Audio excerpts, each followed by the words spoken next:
நீங்கள் பார்த்து ரசித்துக் கொண்டிருப்பது உங்கள் ஜித் தொலைக்காட்சி.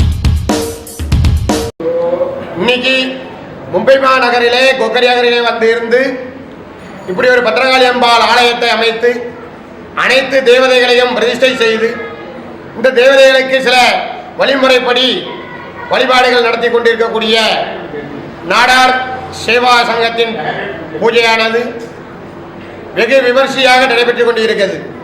நமது ஊரிலே செய்வதற்கு ரொம்ப சிரமப்படும் போது அடுத்த மாநிலத்தில் வந்து இவ்வளவு தூரம் பொழப்பு தேடி வந்திருக்கக்கூடிய இடத்துல அவங்களுடைய பொழப்பையும் பார்த்துக்கிட்டு இந்த கோயிலையும் பத்திரகாளி அம்பாள் ஆலயத்தையும் உருவாக்கி சிறப்பாக ஆலயத்தில் ஒவ்வொரு சுவாமியும் தேவையான தேவதைகளை பிரதிஷ்டை செய்து இந்த ஆண்டுலாம் 25ஆம் ஆண்டு பார்த்தீங்கன்னா அயோத்தி ராமர் பாலராமனுடைய அயோத்தி ராமரை பிரதிஷ்டை செய்திருக்கிறது. அதுபோல நமது காலபைரவர் ஸ்ரீ பஞ்சமுக ஆஞ்சநேயர்லாம் பிரதிஷ்டை பண்ணி இருக்கிறது. இந்த கோயிலில் பெரிய ஒரு விஷயம் என்னன்னு கேட்டீங்கன்னா இந்த பிரத்திங்கிரா ஹோமத்துக்கு ஆரம்பிச்சு நடந்துகிட்டு இருக்கு. ஒவ்வொரு மக்களும் கூட்டம் கூட்டிகிட்டே இருக்குது. வந்த மக்களுக்கு அவங்களுக்கு தேவையான கோரிக்கைகளை ஸ்ரீ பத்திரகாளி அம்பாள் என்ன வரம் கேட்டாலும் அந்த வரத்தை அள்ளி கொடுத்துக்கிட்டு இருக்காங்க. அப்போ இந்த ஆலயத்தில் கல்யாண காரியங்கள், ஸ்ரீமந்தங்கள், நிச்சயதார்த்தங்கள் போன்ற வைபவங்கள்லாம் நடந்துகிட்டு இருக்கு. இன்னைக்கு இந்த 25ஆம் ஆண்டு வெள்ளி விழாவை சிறப்பிக்கிறதுக்காக நமது தாயகத்திலிருந்து தென்காசி மாவட்டம் ஆலங்குளம் வட்டத்திலிருந்து மாதவி வில்லிசை கலைஞர் தமிழக புகழ் உலக புகழ் வாங்கக்கூடிய அளவுக்கு இன்னைக்கு தமிழகத்தில் வில்லிசை கலைஞர் பண்ணிட்டு இருக்காங்க.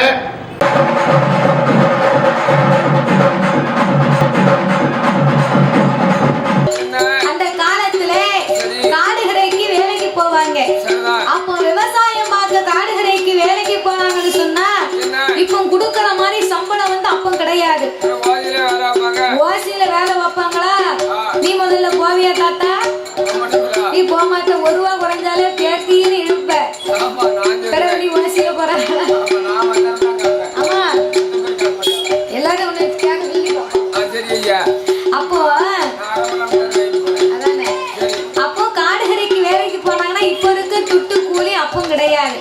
அப்ப வேலைக்கு போறவங்களுக்கு கூலி என்ன தெரியுமா கொடுப்பாங்க? அந்த வயக்காட்டுல என்ன பயிர் நம்ம அறுவடை பண்ணுகிறோமோ, நெல் கதிரா இருந்தா நெல் கதிர், கம்பா இருந்தா கம்பு, கேழ்வரகுனா கேழ்வரகு, கேப்பனா கேப்ப, சோளம்னா சோளம். என்னத்த கேப்ப? கேப்ப கூலியா? கேப்ப கதிர். அப்போ என்ன பயிர் அறுவடை பண்ணுறாங்களோ அதைத்தான் கூலியா கொடுப்பாங்க. உளுந்து அறுத்தாங்கன்னா உளுந்து கொடுப்பாங்க. அப்போ காட்டுல என்ன பயிர் அறுவடை பண்ணாலும் காலையில வேலைக்கு கூப்பிடுவாங்கன்னு வைகி. ஏ முக்கம்மா, நாளைக்கு என் பேர் சுக்கம்மா இல்லையா? அதானே. ஏ மூங்கம்மா, நாளைக்கு காலையில நம்ம வயக்காட்டுல கதிரை இருக்க போறோம். வேலைக்கு 7-8 ஆளை கூட்டிக்கிட்டு நீ காட்டுக்கு வந்துரு. வாரவங்களுக்கு 2 கொத்து அளந்து போடுவாங்கன்னு சொல்லிருப்பாங்க. 2 கொத்து அளந்து போடுவாங்கன்னா 2 இருக்கு பாருங்க இந்த மரக்கா, இதோட பெரிய மரக்கா. அதை வச்சு 2 மரக்கா அளந்து போடுவாங்கன்னு சொல்லுவாங்க. அது 2 கிலோ சேரும். கடலை எடுத்தா கடலை, நெல்லுனா நெல்லு, எள்ளுனா எள்ளு.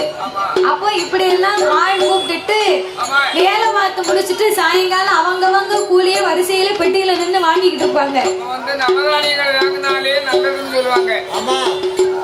அப்ப வந்து காசு பழக்கம் கம்மி, துட்டு பழக்கம் கம்மி. அதனால பூமியில விளையக்கூடிய பொருளை அது கொடுத்தாங்க. உள்ள நவதானியத்தை பாத்தீங்கன்னா கம்பு, சோளம், ஆமா, புரிதவெளி, கேழ்வரகு, சாமி, புரிதவெளியா. ஆமா. அப்ப வேலை பார்த்து முடிச்சுட்டு சாயங்காலம் அவங்கவங்க பெட்டியில அளந்து வாங்கினாங்கன்னா இந்த வீட்டுக்கார ஐயா அழகா நின்று அளந்து போட்டுக்கிட்டு இருப்பாரு. அம்மா அங்க இருந்து வருவா, நல்ல பிள்ளைன்னு பேர் வாங்கணும்னு சொல்லி ஐயாவை கூப்பிடுவா. ஐயா காலையில வந்து இன்னும் வேலை பார்த்திருக்காள, சின்ன மரக்கா வச்சு இவருக்கு அளந்து போட்டா காணுமா? வீட்டுக்குள்ள பெரிய மரக்கா வச்சிருக்கேன், அதை தூக்கிட்டு வரும்பா. நம்ம கொண்டாட்டிக்கு நல்ல மனசு முழுக்கு அப்படின்னு சின்ன மரக்காவை வீட்டுல வச்சுட்டு பெரிய மரக்காவை தூக்கிட்டு வந்து அந்த ஐயா நெல்ல கோதுவாரு.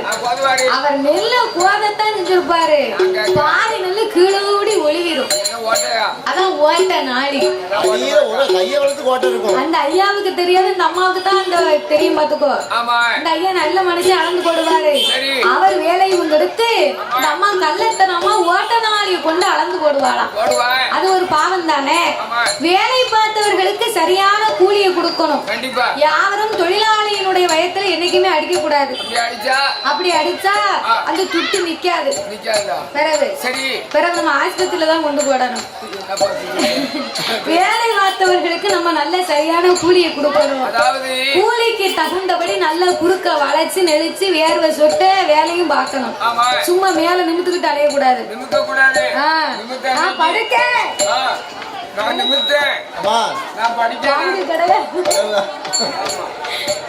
தோட்டத்துக்காக இடைஞ்சப்படுத்த கூடாது. ஆமா பரவே புண்ணியவா நம்மள வேலைக்கு கூப்பிடுவான். புண்ணியவா அவனை கையெடுத்து 2 கையெடுத்து கும்பிட்டுட்டு வேலையை பார்த்துட்டு ஐயா 10 ரூபா காணல, கூட 10 ரூபா கொடுங்க ஐயான்னா அவர் கொடுக்க போறாரு. அன்புக்குத்தான் அடிமையை தவிர யாருக்கும் அதிகாரத்துக்கு அடிமை கிடையாது. அதாவது கூலிக்காரனுடைய சம்பளத்தை எடுக்கலாம் எடுக்க கூடாதுன்னு சொல்லல. ஒரு கரெக்டான சம்பளம்.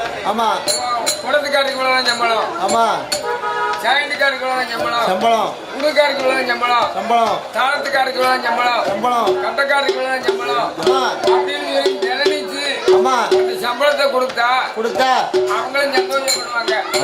சும்மா ஏகமா என்ன மாதிரி சும்மா இருப்பவருக்கு ஒழுங்கா கொடுக்க. சரி, ஆமா. அப்போ இப்ப எப்படி கொடுத்துக்கிட்டு இருக்குன்னு கேட்டேன். சொன்னோம்னா உழைக்கவங்களுக்கு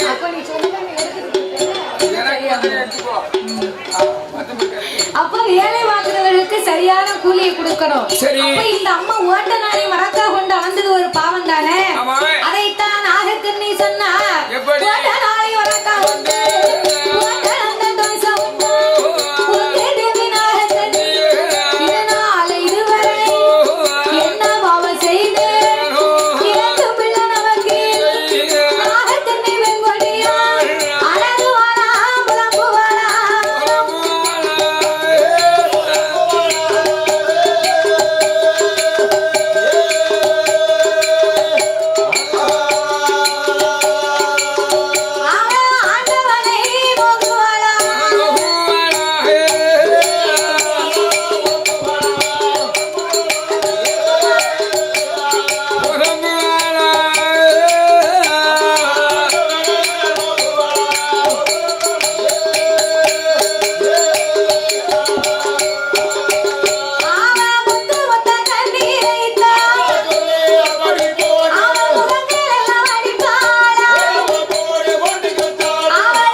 வீட்டுக்குள்ளே உட்கார்ந்துக்கிட்டு 4 செவத்துக்குள்ள என் கவலையை வச்சுக்கிட்டு நான் கண்ணீரை வடிக்கேன். நீ உன் கவலையை சொல்லி அழுவுத. சரி, பெண்ணா பிறந்தவா கட்டி கணவன்ட்டு சொல்லி அழுவுத பிள்ளை இல்லைன்னு. நான் ஆனா பிறந்த ஆம்பளை அதிகாலை 5 மணிக்கு எந்திரிச்சு அண்ணாச்சி கடையில போய் டீயை குடிச்சு 1க்கு 2 டீயை குடிச்சிட்டு 2 டீ குடிச்சியா? அந்த அண்ணாச்சி இந்த இவ்வளவு தண்ணி கடையில கவலை இருந்தா 2 டீ குடிப்பியா? ஏதாவது டீ கட்டு இவ்வளவு தண்ணி தான் கிளாஸ் கவலைப்பட்டு 2 டீ குடிச்சாரா? அவன் 2 டீயை குடிச்சிட்டு அங்க பக்கத்துல டீ குடிச்சிட்டு இருக்கிற ஆளுக்க கிட்ட அண்ணாச்சி என்ன எனக்கு பிள்ளை இல்ல, சரி எனக்கு குழந்தை இல்ல அப்படி சொல்ல முடியுமா? அப்படி சொன்னா என்ன செய்வான்? காரி மூஞ்சில துப்பிடுவான். காரி மூஞ்சில துப்புவாங்க. அது ஒரு பக்கம் இருந்தாலும் சுத்தி இருக்கவங்க 4 பேரு 4 விதமா பேசுவாங்க. ஒருவன் சொல்லுவான், ஏல நீல ஒரு ஆம்பளையா, உனக்கு அறிவு இருக்கால? கிடையாது கிடையாது. ஏல பவன் கல்யாணம் முடிஞ்சு 10 வருஷம் ஆகுது, மூத்தவனுக்கு பிள்ளை இல்லைன்னு அவளை டைவர்ஸ் பண்ணுடா. அவன் தங்கச்சி இருக்கா பத்தியா உன் குழந்தையா, அவளை கூட்டிக்கிட்டு வாடா, அவளுக்கு ஒரு பிள்ளை இருக்காரு பாப்போம். உன்ன மாதிரி இருந்தா ஆடு விளக்க முடியும். அப்போ குடும்பத்தில் நல்லா இருக்க குடும்பத்திலயும் நல்லா கும்மி அடிச்சுட்டு போயிருவாங்க. அதனால நான் ஆனா பிறந்த ஆம்பளை எதையும் சொல்ல முடியுமா அம்மா?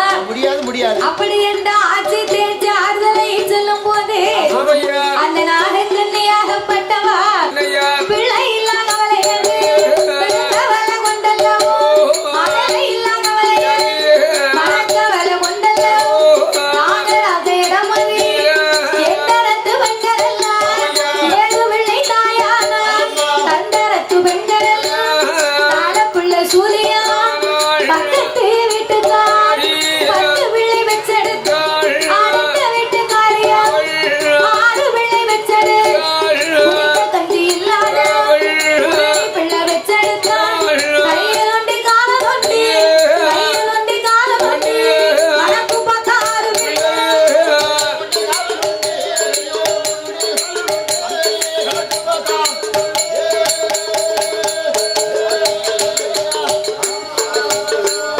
அதனால நாகக்கண்ணி அழுத்தவளை கொண்டல்லம் என் அண்ணவா நாகராஜா என் தரத்து பெண்கள் எல்லாம் 7 பிள்ளை தாயானார்கள்.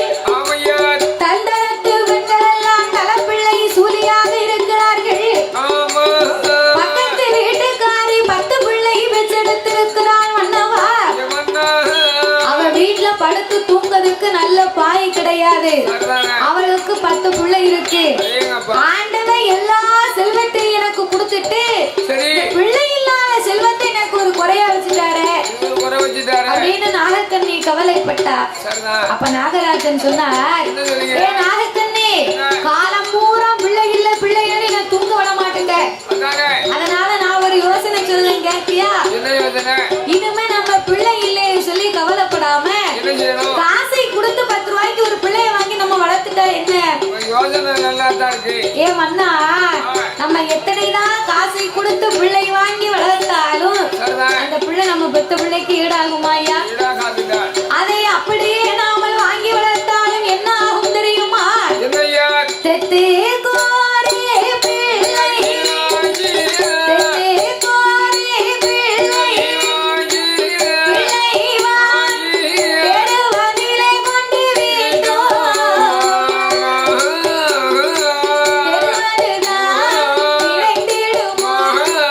தெரிந்த சனம் நம்மை மதிப்பார்.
பண்ணுதுன்னு வைங்களேன்.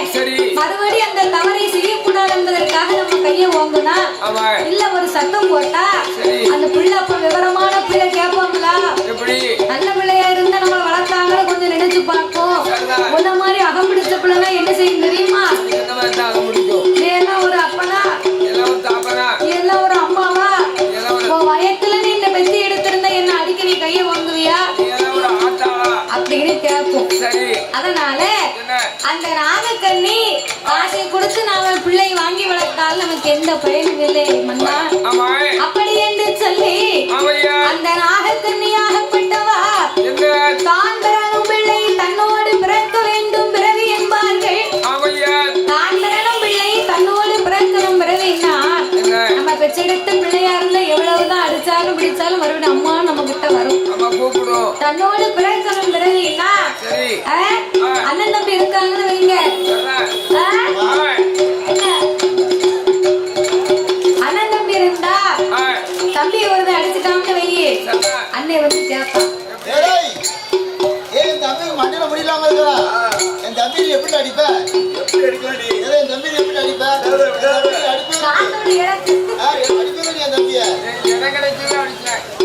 அப்படின்னு கேட்பாங்க. இல்ல இல்லாத இருக்கும்போது அடிப்பட்டேன். அப்போ என் தம்பி எவ்வளவு அடிச்சான்னு வந்து கேட்பாங்களா? பக்கம் துடிக்குமா ரத்தம் துடிக்குமான்னு இருக்கான். ரத்தம் தான் துடிக்கும், பக்கம் துடிக்காது. அதனால தான் பிறனும் பிள்ளை தன்னோடு பிறக்கணும் பிறவி என்பார்களே. அதனால அவன் தெத்தெடுத்து பிள்ளைய வளர்க்கவே வேண்டாம் மன்னவா. அப்படி என்று அந்த நாகக்கண்ணி பெண்கொடியால் ஆகப்பட்டவள் நாகராஜனிடத்திலே வந்து இன்னும் என்ன வார்த்தை சொல்லுகிறாள் தெரியுமா?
ஆமா எனக்கு 47 வயசாச்சு. அவன் நமக்கு 3 வயசு டிஃபரன்ஸ். அப்ப வயசுக்கு மூத்தவள கல்யாணம் முடிச்சா அவ ஏழைன்னு கேட்டாலும் வருத்தப்பட வேண்டாம்.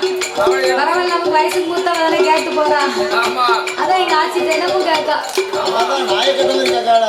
1000 கால வச்சு வாங்கு வாங்கு வாங்குன்னு வாங்குதா. 1000 கால என்ன தாயி? விளக்குமாறு.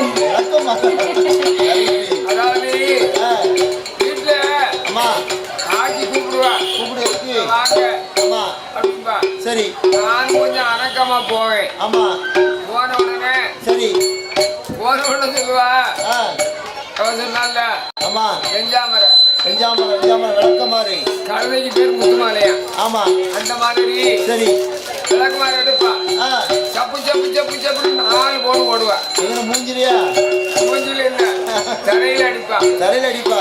அடிச்ச உடனே சரி அப்பந்தான் தெரிஞ்சவங்க 4 பேர் வருவாங்க. அப்ப பார்த்து வருவாங்க. ஆமா சரி அண்ணாச்சியோ என்ன முத்து அண்ணாச்சி ஆ வாங்க கொஞ்சம் வீட்டை விட்டு வெளியே வாங்க வாங்கன்னு சொல்லுவாங்க. சரி நான் போவேன். ஆமா போய் கேட்டுட்டு ஆ சொல்லுவாங்க என்ன தலையெல்லாம் ஈக்கி மாறா இருக்குமாங்க. அண்ணாச்சி வீட்டுல என் வீட்டுக்காருக்கு வேலை பார்க்க ஒத்தைக்கு செத்த ஆள் இல்ல. சரி அதனால கூட சேர்ந்து கொஞ்சம் நேரம் வேலை பார்த்தேன். ஒற்றை அடிச்சேன். ஒற்றை அடிச்சு அதனால மேலெல்லாம் நீக்குமாறா இருக்கு. சரிதான் ஒட்டை அடிச்சதுதான் முடியல சைடுல நம்ம ரத்தம் வர மாதிரி என்ன அது நினைச்சு வேற ஒண்ணு ஈக்கி குத்தி அப்படின்னு சொல்லி சரி அவரை சரி கட்டி போக சொல்லிடுவேன். சரிதானே என்ன செய்ய. அது மாதிரி 1000 காலத்துக்கு வந்து ஆமா சப்பு சப்புன்னு ஒரு சாத்துதான். அப்ப இந்த நாகக்கண்ணையும் நாகராஜ நிலத்திலே சரி இதுவரைக்கும் நம்ம பிள்ளை இல்லைன்னு கவலைப்பட்டோம். சரிதான். ஒருவேளை இனிமே நம்ம செத்து போயிட்டோம்னா ஆமா வாழ்ந்திருந்து நாம வைகுண்டம் சேருங்காலம் தான் நமக்கு வழியிறப்ப பிள்ளை இருக்கா இல்லையே. சேர்ந்திருந்து நாமல் சிவலோகம் சேரும் காலம் வந்தா ஆமையா சேர்ந்தெடுப்ப நாமளுக்கு குழந்தை கிடையாது அல்லவா. ஆமா அதனாலேயே வண்ணா நாகராஜா என்னையா அப்படியே நம்ம மாண்டு மடிந்தோமையானா என்னாகும்? மையான கரையிலே பெரிய போராட்டம் வரும் அல்லவா. என்ன போராட்டம்?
ஆமா அவனை கூப்பிட்டு எப்பா தம்பி உங்க சித்தப்பாவுக்கு இதுவரைக்கும் பிள்ளை இல்லடா.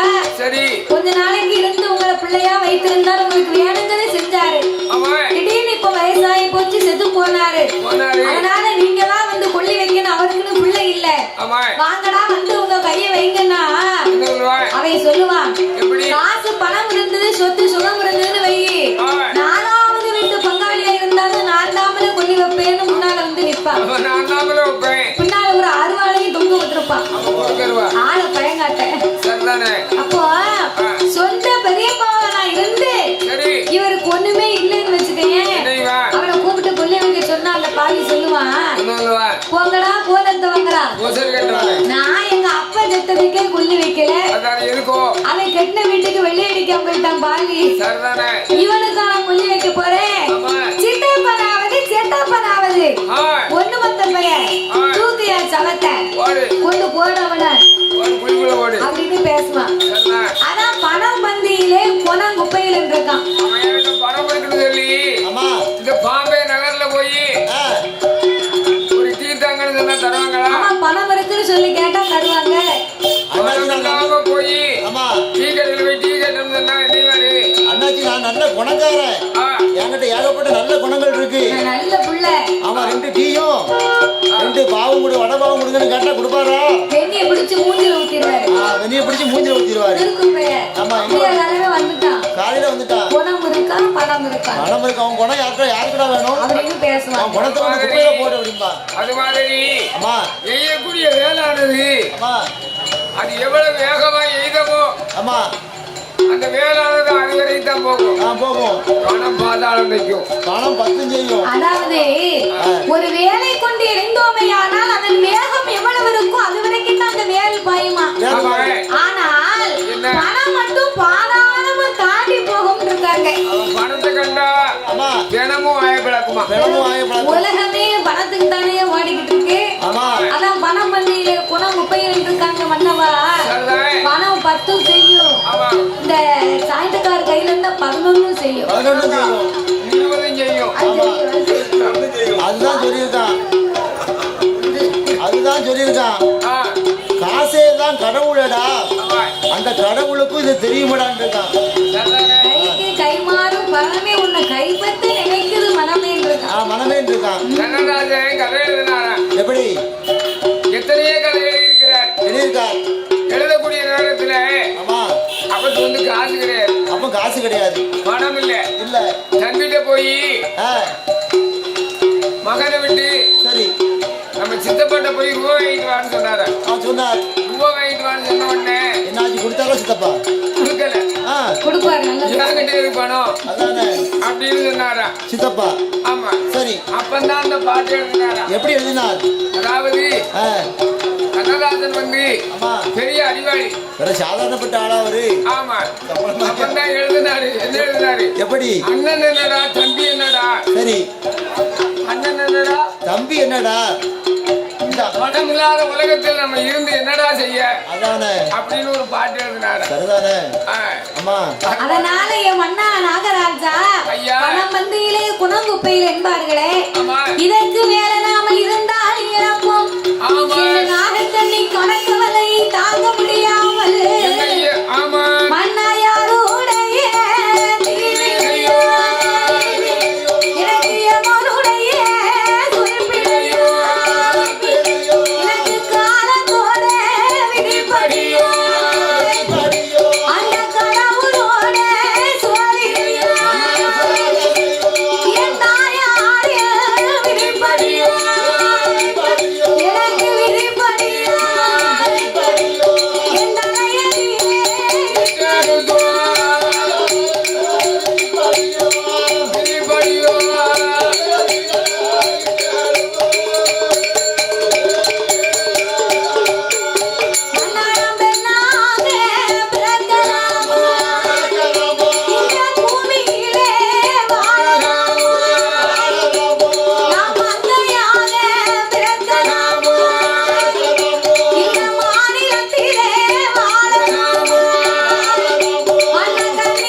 வருவார்கள். நம்மள மாதிரி திக்கற்றவர்களுக்கு இந்த பத்திரகாளி அம்மா ஆலயத்துணை இருப்பார். சந்தோஷப்பட்டா சாமியை கும்பிடுவோம். ஆமா சங்கடப்பட்டா சாமியை கும்பிடுவோம். சாமியை தேடி வருவோம். சந்தோஷமா இருந்தா வீட்டை டிவியை போட்டு பார்ப்போம். டிவியை போட்டு பார்ப்போம்னு சொன்ன ஆமா எனக்கு ஒரு ஞாபகம் வந்துருச்சு. என்ன ஞாபகம் வந்துட்டு? என் வீட்டுல உங்க அக்கா இருக்கா? அவன் எங்க அக்கா. அவன் டிவியை போட்டு பார்த்துக்கிட்டே இருப்பான். எங்க அக்கா தானே அவன் கட்டி கொடுத்துருக்கு. உங்க வீட்டுல மட்டும் இல்ல, எல்லார் வீட்லயுமே டிவி போட்டு தான் பாப்பாங்க. அந்த நாடகம் இந்த நாடகம் பார்த்துக்கிட்டே இருப்பான். சரி நான் போய் எப்படில கொஞ்சம் வர வச்சு கூட டிவிலன்னா நாடகம் எல்லா சேனல்லையும் ஒரே நாடகம் தான். சன் டிவில நாடகம், விஜய் டிவில நாடகம், கலர்ஸ்ல நாடகம், எல்லா சேனல்லையும் நாடகம் தான் போடுவாங்க. அப்படின்னு சொன்ன உடனே உனக்கு என்ன கொள்ளையா போகுது? வேலைக்கு போயிட்டு வந்து உட்காரு கொஞ்ச நேரம் இருமியா நாடகத்தை ஆளோட பாருப்பா. விளம்பரம் வரட்டும், இடவெளி வரட்டும். எனக்கு வயிறு வலிக்கு ஆமா சோறு வச்சு கொடுமே. ஆமா அவ சொல்லுவா சரி கொஞ்சம் விளம்பரம் போடட்டும். ஆமா இடவெளி வரட்டும். விளம்பரம் போடும் போது நம்ம சோறு வச்சு தாரேன்பா. அப்படி உன் கும்பத்துல எனக்கு விட முடியல. ஆமா சேனா வந்தாலும் எப்ப வந்தாலும் காட்டுக்கு போயிட்டு வேலைக்கு போயிட்டு வந்தா நீ சோறு வச்சு கொடுக்க மாட்டேங்க. ஒரு தண்ணி தர மாட்டேங்க. ஆமா ஒரு கிளாஸ் காப்பி தர மாட்டேங்க. அதனால நீ என்ன மதிக்க மாட்டேங்க. சரி அப்படின்னு சொல்லி நான் சொன்ன ஒரு நாள் என்ன சொன்னீரு? நான் ஆண்டுக்கு நிக்க போறேன். நாட்டுக்கு நிக்க போறியா? டிவி பார்த்ததுக்காயா? ஆமா சரி ஒரு கணக்கு வேண்டாம். அப்ப நீ கோவத்தில் நாட்டுக்கு நிக்க முன்னோடனே ஆச்சி உடனே டிவி ஆஃப் பண்ணிருப்பால. ஆஃப் பண்ணாளா? அந்த கதையை கேட்காத. என்ன அவன் என்ன தெரியுமா? நாட்டுக்கு நிக்க போறியரு. சாம போறீரு.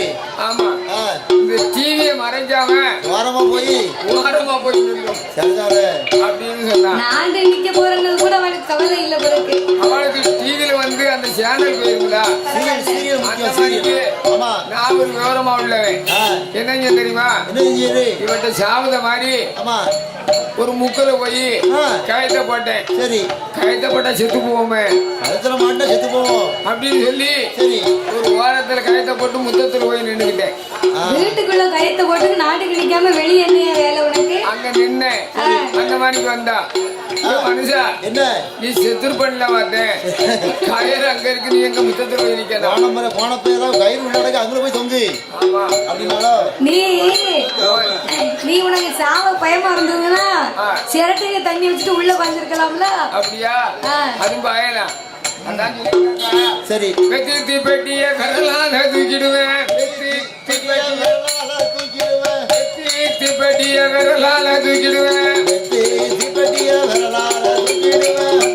குளத்தை கண்டா வளைய சுத்தி வருவேன். குளத்தை கண்டா பெருங்கரைய சுத்தி வருவேன். அதுலயும் சாவில்லைன்னா அடுத்தாப்புல யோசனை தான். முகத்தில கைத போட்டு முத்தத்தில நின்றுடுவேன். அதுலயும் சாவில்லைன்னா முருங்காய் 3 மாதம் தின்னு பார்த்தா அதுவும் சாவு. இத்தனையிலும் சாவு இல்லைன்னா சிரட்டையில தண்ணி வச்சு உள்ள வந்துருவேன். சிரட்டையில் தண்ணியை வச்சு குமுக்குன்னு வந்துருவேன். அப்போ இந்த நாகராஜனுக்கும் நாகக்கண்ணைக்கும் 12 வருடமாகவே பிள்ளை இல்லை என உடனே இனியும் நாமல் குழந்தை இல்லாமல் இருக்கணுமானால் இறைவனை எண்ணினாமல் தவம் இருந்தால் குழந்தை கிடைக்கும் என்று சொல்லி எப்படி தவம் இருக்க வருகிறார்கள். வெள்ளை சவா தலை முலகி, வெள்ளை சவா தலை முலகி, வெள்ளை சவா தலை முலகி, தாமம் முலகி, அங்கே விரதாமது இறந்து வாராயது, அங்கே விரதாமது இறந்து வாராயது.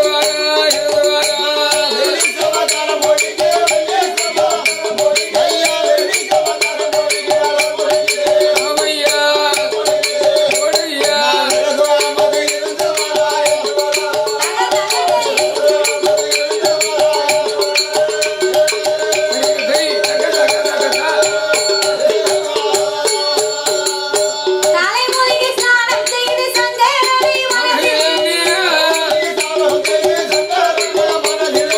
சாந்து கொண்டு தரை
தவங்களை கண்டார். ஆஹா. தவத்தை கண்டும் காணாதவரை போலவே இருந்தார். ஆமாவே.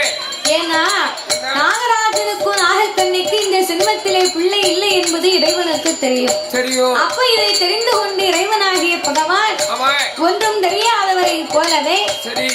என்னைக்கும் போலவே அன்னைக்கு ஆண்டவே படியிழக்கவே பயணமாக வருகின்றார். வருகின்றார். அப்படி படியிழக்கவே பயணமாக வரும்போது என்னையா பார்வதி சும்மா இருப்பாளா? இருக்க மாட்டார். அன்னைக்கு பார்க்க ஆண்டவனை கூப்பிட்டு ஆண்டவா பரம்பொருளே இதேல உலகம் எல்லாம் நீங்க தினமும் இறை இழக்க போறீங்க. சரி. நீங்க தினமும் படி இழக்க போனா நான் பார்வதி தினமும் ஒத்தையில தானே இருக்கேன்.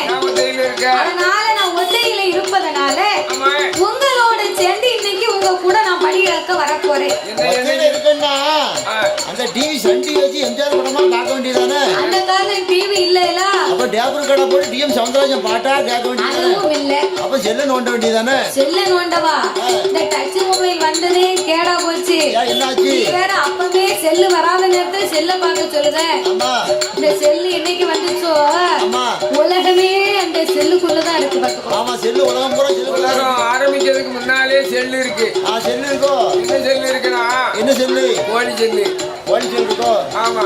என் வீட்டுக்காரி இப்படிதான் ஒரு செல்லு கேட்டா. போச்சு. அதனால டச் மொபைல் வந்ததுல இருந்து நாடே ஒரு மார்க்கமா இருக்கு. நல்லதும் இருக்கு கெட்டதும் இருக்கு. நல்ல விதமா பயன்படுத்தினா நல்லதே தரும், கெட்ட விதமா பயன்படுத்தினா கெட்டதே தரும். அதனால அந்த காலம் இந்த TV table card laptop mobile இதெல்லாம் கிடையாது பாருங்க.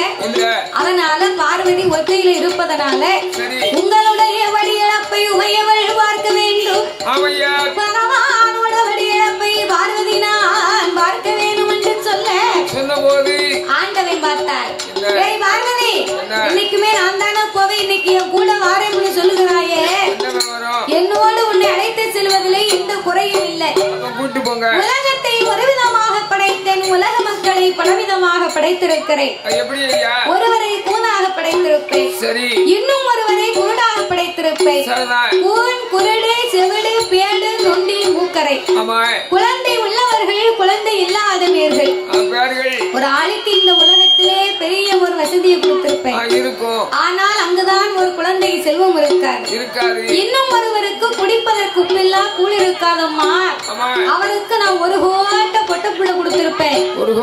நீ பெண்ணா பிறந்தவா ஏழை மனம் கொண்டவா, அவருக்கு என்ன ஆச்சு இவருக்கு என்ன ஆச்சு, இந்த அம்மா ஏன் இப்படி இருக்காங்க அப்படின்னு உன் வாயை வச்சுட்டு நீ சும்மா இருக்க மாட்டேன். அதனால நீ கைலாசத்துல இரு, நான் ஆண்டவன் போயிட்டு வரேன். ஆண்டவா உங்க கூட வரும்போது நான் வாயை திறக்க மாட்டேன், மறுவார்த்தை பேச மாட்டேன். அப்ப உன் வாய் நான் சொன்னா உன்னை நான் நம்ப மாட்டேன். உங்க அண்ணே கோபால கண்ணை மேல சத்தியம் பண்ணி கொடுத்த என் கூட நீ படி வைக்க வாழ்ந்தார். பார்வதி ஆட்டும் என்று சம்மதித்து எங்க அண்ணே கோபால கண்ணை மேல சத்தியமா படியெழுந்து முடிக்கும் வரைக்கும் வாயை திறக்க மாட்டேன், மறுவார்த்தை பேச மாட்டேன். ஆணையிட்டு கொடுத்து ஆண்டவனும் பார்வதியும் இரேலும் உலகம் இல்லாம இறை இழந்து முடித்தார்கள். இறை இழந்து முடிக்க கண்ணு கட்டிய தூரத்திலே ஒரு ஆழ விருச்சகத்தை கண்டு பார்வதிக்கு ரொம்ப நடந்து வந்த களைப்பு. அதனால கொஞ்ச நேரம் ஆலமரத்து அடியில போய் அமர்ந்திருப்போமே அப்படின்னு ஆலமரத்தின் அடியிலே சென்று அமர்ந்திருக்க ஆலமரத்துக்கு கீழே 10 ஆடு மாடு மேய்ந்து கொண்டே இருந்தது. மரத்துக்கு மேல ஒரு சின்னஞ்சிறிய பாலகன் இருக்கான் பாரு, டவுசர் போட்ட தம்பி. இவன மாதிரி ஒரு 10 வயசு இருக்கும் பாத்துக்கோ. அவன் மரத்துக்கு மேல இந்த ஆடு மாடுகளுக்கு கொலைகப்பு வேணும்னு முனிகப்புல உட்கார்ந்து அடிக்கப்பு வெட்டிக்கிட்டு இருக்கான். அறிவில சிறந்த பிள்ளை இல்ல, முனிகப்புல உட்கார்ந்து அடிக்கப்பு வெட்டினா என்ன ஆகும்? அதனால விவரம் இல்லாம வெட்டுதான். முனிகப்புல இருந்து அடிக்கப்பு வெட்டினாம்னா டப்புன்னு ஒடிஞ்சு கீழே விழுந்துருவானே. இந்த விவரம் தெரியாம அவன் முனிகப்புல உட்கார்ந்து அடிக்கப்பு வெட்டுவதை பார்வதி பார்த்தா. ஐயோ சின்னஞ்சிறிய பாலகன் முனிகப்புல உட்கார்ந்து அடிக்கப்பு வெட்டுதான். இவன் கீழே விழுந்தா பெத்தவளுக்கு பிள்ளையா போய் சேர மாட்டான். தரையிலே விழுந்தா இவன் தவிடுபடி ஆகிடுவானே. ஆண்டவா அதெல்லாம் பாருங்க, அந்த பையனை தெரியாம முனிகப்புல உட்கார்ந்து அடிக்கப்பு வெட்டிக்கிட்டு இருக்கான். நீங்க போய் காப்பாத்துங்க. காப்பியாத்த போறியா? காப்பி தான் இடையில ஆத்தி கொடுக்காங்களே. அப்புறம் என்ன காப்பி ஆத்திரம் சுகரே போட வேண்டாம். சீனி போட வேண்டாமோ?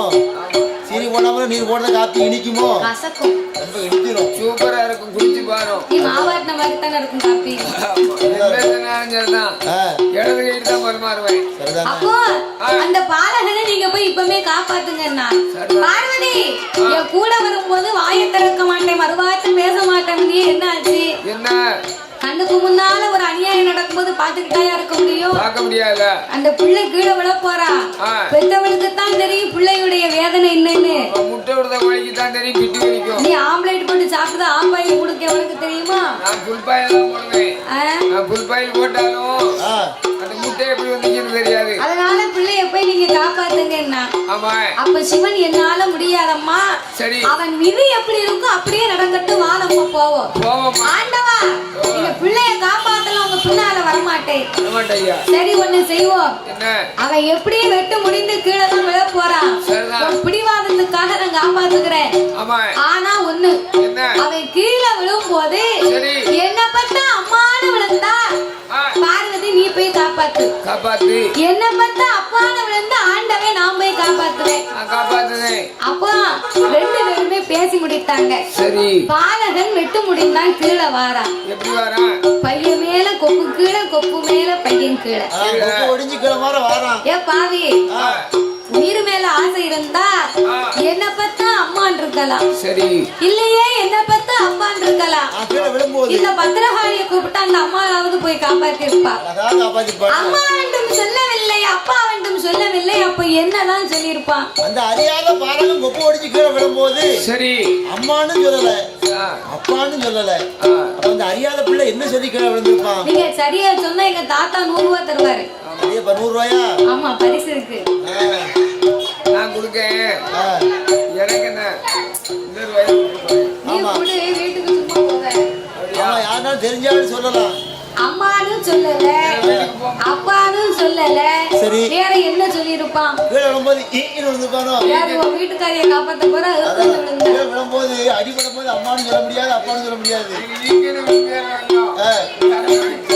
ஆமா. அப்ப என்ன சொல்லிதான் சொல்லி விழுந்திருப்பாங்க? யாருக்குமே தெரியலையோ? பாப்போம். அவளை கவனமா கேட்டிருக்கீங்க, பரவாயில்ல, கரெக்டா சொல்லிட்டாங்க. சரி, அவங்க சரியா பதில் சொல்லிட்டாங்க. ரூபாய் கொடு. 500 ரூபாய் சில்லறை கிடையாது, 500 ரூபாய்க்கு மாத்த முடியாது. அப்ப நான் தாரேன். நீ எப்படி கொடுப்ப? நான் அடுத்த வருஷம் வரும்போது கொண்டுகிட்டு வரேன். ஆமா, இல்ல உங்க அக்கௌண்ட் நம்பர் சொல்லுங்க, ஊர்ல போய் போட்டு விடுறேன். 100 ரூபாய்க்கு நாங்க அக்கௌண்ட் நம்பர் கொடுக்கோம் உங்களுக்கு. எங்களுக்கு தெரியாம எங்க அக்கௌண்ட் நீங்க பணத்தை எடுத்து நீங்க 100 ரூபாய் குடிக்கணும்னு அவங்க சொல்லல. அவங்களுடைய கவனம் வந்து அவங்க கவனமா செல்லுல கூட கதையை கேட்டிருக்காங்க. அதான் கணக்கு. அதனால பாலகன் அம்மா வேண்டும் சொல்லவில்லை, அப்பா வேண்டும் சொல்லவில்லை, நான் செத்தேனா. இவ்வளவு சத்தமா பயந்து போய் கீழே செத்துத்தானே போவான். அதான் சொல்லுவாங்க, அவன் அவன் வாழ்க்கை அவன் அவன் வாயில இருக்கான். வாயில ரோட அவன் அவன் வாழ்க்கை அவன் அவன் வாயிலன்னா நல்லதை பேசணும், நல்லதை நினைக்கணும். நான் 4 வழி சாலையை தான் பார்த்தேன். இன்னைக்கு பார்த்த பாருங்க, மேல ஒரே தண்டனை மாதிரி போகுது, அதுல ஒரு வண்டி போகுது. இன்னைக்கு தான் பார்த்துருக்கேன். அது மெட்ரோ ட்ரெயின். அப்படியா? இருந்தாலும் ஒரு அதிசயம் தான். அப்போ பாலகே செத்தேன்னு விழுந்தான், செத்து போனான்னா அவனவன் வாழ்க்கை அவனவன் வாயிலன்னா நம்ம கள்ளத்து கீழே விழுதோம்னு வைங்களேன், எம்மான்னு சொல்லணும், இல்லை அப்பான்னு சொல்லணும். வயிறு வலிக்குன்னா எம்மா என் வயிறு வலிக்கு நான் செத்துருவனோன்னா அப்புறம் அதான் கிடைக்கும். அதனால எண்ணம் போல் வாழ்க்கை நம்ம மனசுல நல்லபடியா நினைச்சு நம்ம நல்லா இருப்போம்.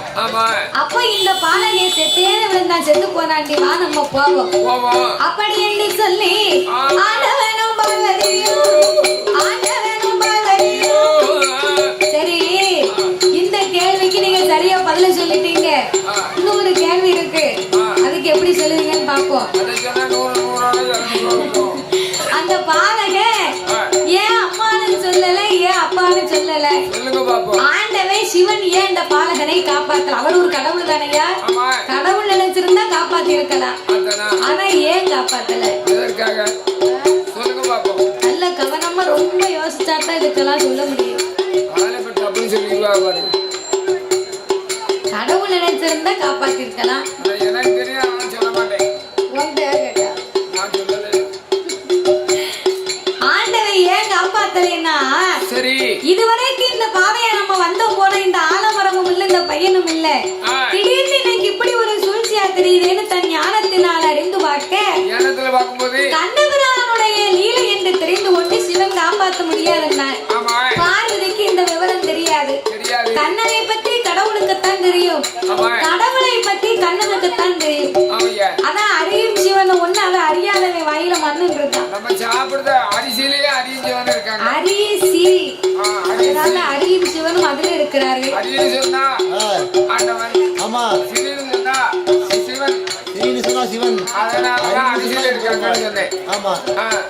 சிவன் பெருமாள், அதனால மக்களுக்கெல்லாம் ஒரு முக்கியமான அறிவிப்பு.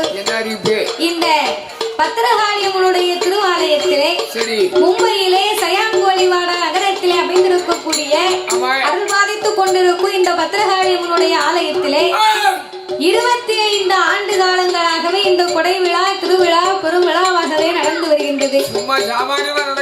அப்பேற்பட்டு இந்த பத்திரகாளியம்மனுடைய திருவாலயத்துக்கு ஒத்த ஆளா இருந்து கூடமாட ஆட்களை சேர்த்து எவ்வளவு தூரம் வேலை பார்த்து இந்த ஆலயத்தை பெருக பெருக பெருக பேர்வாங்க செய்யணுமோ அவ்வளவு தூரத்துக்கு ஆலயத்தை நிர்வாகத்தார்கள் செய்து வருகிறார்கள்.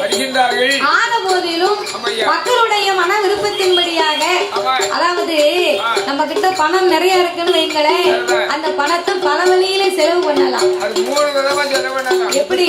அதாவது நம்மள மாதிரி ஏழை பாடகருக்கு கொஞ்சம் பரிசீலிக்கலாம், இசை கலைஞர்களுக்கு செய்யலாம். அதே மாதிரி அவர் வயிற்றுதான் முதல்ல பாக்காரு. கொஞ்சம் பணத்தை செலவு பண்ணலாம். கோவிலுக்கு அன்பளிப்பு கொடுக்கலாம், அழகா கொடுக்கலாம். 1000 கொடுக்கலாம், 10,000 கொடுக்கலாம், 20,000 கொடுக்கலாம். 3 வழியில செலவு பண்ணலாம். ஆனா ஆலயத்துக்கு கொடுத்தவர்கள் யாருமே அழியா வரம் பெற்று இருக்கின்றார்கள். அதாவது கோவில் தொண்டே திருத்தொண்டு, தெய்வ தொண்டே திருத்தொண்டு என்பார்கள். அதனால ஆலயத்திற்கு கட்டடப்பணி நடந்து கொண்டு இருப்பதனாலே மக்களுடைய மன விருப்பத்தின்படியாக ஆலயத்திற்கு தெய்வத்திற்காக செய்ய வேண்டும் என்று நீங்கள் நினைத்திருக்கும் பட்சத்தில் ஆலயத்திற்கு நன்கொடையை கொடுத்து மக்கள் எல்லாம் நன்கொடையை கொடுக்கலாம் என்று உங்களை ஆலயத்தின் நிர்வாகத்தார் சார்பாக பணிவன்புடன் கேட்டுக்கொள்கிறோம். இன்னும் ஒரு காரியத்துக்கு கொடுக்க கூடாது பணம். எதுக்கு? என்ன காரியத்துக்கு தெரியுமா? எதற்கு? அது உனக்கு தெரியவும் செய்யும், தெரிஞ்சு நீ கொடுக்கவும் செய்வ. அதனால நீ அதை பத்தி பேச. ட்ரிங்க்ஸ் அடிக்கவங்களுக்கு கொடுக்க கூடாது. கூடாது. ஒன்னு அடிச்சிருப்போம், கூட குடிச்சாமனா கிறங்கி கீழே விழுந்துருவான். அதனால அங்க கொடுக்க கூடாது. 3 காரியத்துக்கு கொடுக்கலாம். அதாவது ஆலயம் என்பது வந்து கோவில் இல்லாத ஊர்ல குடியிருக்க கூடாதுன்னு சொல்லியிருக்காங்க. கோவில் வாழ்ந்தால்தான் குடி மக்கள் வாழ முடியும். கோவில் வாழ குடி வாழ அப்படின்னு சொல்லியிருக்காங்க. கோவில் நல்லா இருக்குமே, ஆனால் குடிமக்களும் நல்லா இருக்கலாம். பத்திரகாளி அம்மாளே எழுந்துருளி, பத்திரகாளி அம்மா எழுந்துருளி சொல்லியிருக்காங்க. நேரம் சொல்லியிருக்காங்க, என் மகன் முருகராட்சி எனக்கு எது வேணுமோ என் மகன் முருகராஜ் எனக்கு செய்வான். சரி, பொதுமக்கள் முருகராஜை பின்பற்றி அவர் என்ன செய்தாரோ அதை ஒன்னா உடன்பாடு செய்து எனக்கு செய்து வாருங்கள் என்று அம்மா பத்திரகாளி அம்மாளே எழுந்தருளி சொல்லியிருக்காங்க. அது போல நடந்துட்டு இருக்கோம். அதனால ஆலயம் இன்னும் இன்னும் வருகுவதற்காக நாமளுக்கெல்லாம் அம்மா பாதுகாப்பாக வேண்டிய வரத்தை கொடுப்பார். குளம் ஆறு இல்லாத ஊர்ல இருக்காங்க. குளம் ஆறு இல்லைன்னு சொன்னா இருக்க கூடாதுங்க. குளமும் ஆறும் இருக்கணும். அதே மாதிரி கோவில் இருக்கணும். அதே மாதிரி அதனால இந்த பத்திரகாளியம்மனுடைய திருவாலயத்திற்கு ஆலய கட்டிடம் பணிக்காக இன்னும் மக்கள் எல்லாம் நன்கொடைகளை கொடுக்குமாறு ஆலயத்தின் நிர்வாகத்தார் சார்பாக பணிவன்புடன் கேட்டுக்கொள்கிறோம் ஐயா. அப்படியாகவே இருக்கும் போது நாகராஜனும் நாகக்கண்ணையும் தவம் இருக்கக்கூடிய நேரத்தில் அங்கே ஆண்டவனும் அங்கே நல்ல வேலையில் கைலாசம் போவோம் நடந்து கொண்டு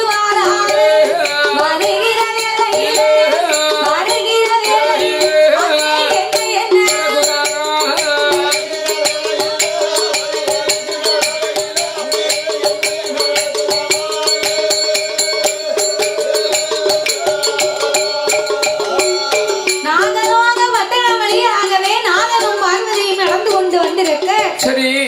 பார்வதி நாகராஜன் நாகக்கண்ணி தவங்களை கண்டார். ஆண்டவா பரம்பொருளே, இந்த நாகம் ரெண்டு இப்படி தலைகீழ நின்று தவம் இருக்கிறாங்க. இவங்களுக்கு என்ன வேணுமா? ஏன் தவம் இருக்கிறாங்க? உள்ள விவரத்தை சொல்லுங்க. அம்மா பார்வதி, 12 வருடமாகவே இருவர்களுக்குமே ஒரு பிள்ளை கிடையாது. பிள்ளை வரத்துக்காக தாண்டி என்னை நினைத்து பெரிய தவம் இருக்கிறாங்க. ஆண்டவா, ஒரு குழந்தை வரத்துக்கா இப்படி ஒரு தவம் இருக்கணும்? பிள்ளை இல்லாத இருவர்களுக்கும் நீங்க இப்பவே கண்டிப்பா குழந்தை வரத்தை கொடுக்கணும். ஏய் பார்வதி, பிள்ளை வரம்னா சாதாரணப்பட்ட வரம் இல்ல, சும்மா நினைச்ச உடனே கொடுக்க முடியாது. அவங்க போன சென்ம பாவ புண்ணிய கணக்கு பார்த்தா தான் கொடுக்க முடியும். அப்படியானால் கணக்கை பார்த்து நீங்கள் கை குழந்தை கொடுங்கள் என்று அந்த பார்வதாதேவி சொன்ன போது சீராக கணக்கெல்லாம் சித்திர உத்திரனை நாரை வரவழைத்து அந்த நாகராஜ நாகக்கண்ணையின் கணக்கை பார்க்க போல ஒரு சிம்மத்திலே நாகமொழி ராஜமான் தேவவனம் இருந்து எட்டுமாறு சுவல்மானை அம்பாலை விழுந்து அதன் உயிரமாய்த்து மாலை கொண்ட தோசத்தான் அலை ஒன்று கிடையாது நாகக்கண்ணி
சரவண பொய்கையிலே ஆமா 6 பொறிகளாக பிறந்து பிறந்து 6 முகமாக போய் அவதரித்தார். அதே மாதிரி ஆமா பைரவர் பிறந்தார். எப்படி பிறந்தார்? பைரவர் வந்து சிவனுடைய அம்சத்திலே ஆமா அதாவது அந்த பாறையில் பிறந்தார். சிவனுடைய அம்சத்திலே பிறந்தார். அதனால கருவற்று பிறக்குமானால் அது தெய்வமாகாத ஆண்டவர் எனக்கு ஆசி வரங்களை தாரும் என்று சொல்ல, அதாவது அப்படியானால் ஆடி கையிலே இருந்த அமிர்தம் என்னும் 8 கலசங்களை வரவழைத்து நாகராஜனுக்கும் நாகக்கண்ணிக்கு வரமாக கொடுத்து 21 நாள் அரை மண்டலங்கள் 48 நாள் ஒரு மண்டலங்கள் வரைக்கும் அவங்க 2 பேரையுமே நீ பூஜை இருந்து வர சொல்லு. 48 நாள் ஒரு மண்டலத்துக்குள்ளாக 1008 சொருபத்திலே அரை சொருபத்தை எடுத்து கரு உருவாக சனித்து நீயே கை குழந்தையா பிறக்கணும் போ என்று வரம் கொடுத்து பார்வதி அமிர்தம் என்னும் 8 கலசங்களை வரவழைத்து நாகராஜனுக்கும் நாகக்கண்ணிக்கு வரமாக கொடுக்க அவர் அரண்மனையிலே கொண்டு வந்து மேலவாசல் கோட்டையிலே வட்ட வடிவமாக அடுக்கி தன்னுடைய நாக உடலை சுத்தி அவங்க பணத்தை மேலே விரித்து 21 நாள் அரை மண்டலம் 48 நாள் ஒரு மண்டலம் இப்படியாக தவம் இருந்து வரும்போது 48ஆம் நாளையிலே நல்ல செவ்வாய்க்கிழமை என்று அந்த 8 கலசத்திலே யார் யாரெல்லாம் வந்தவனார் செய்ய போறார் சாமி நாம தாய் நல்ல செவ்வாய்க்கிழமை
குத்திக்க சிவப்பு அத்த முகம் ஒரு அமைப்பு அவன் முனிமா கூட அத்த முகமா கூட கிரீடம் மட்டும் 3 லட்சம் மதிப்பு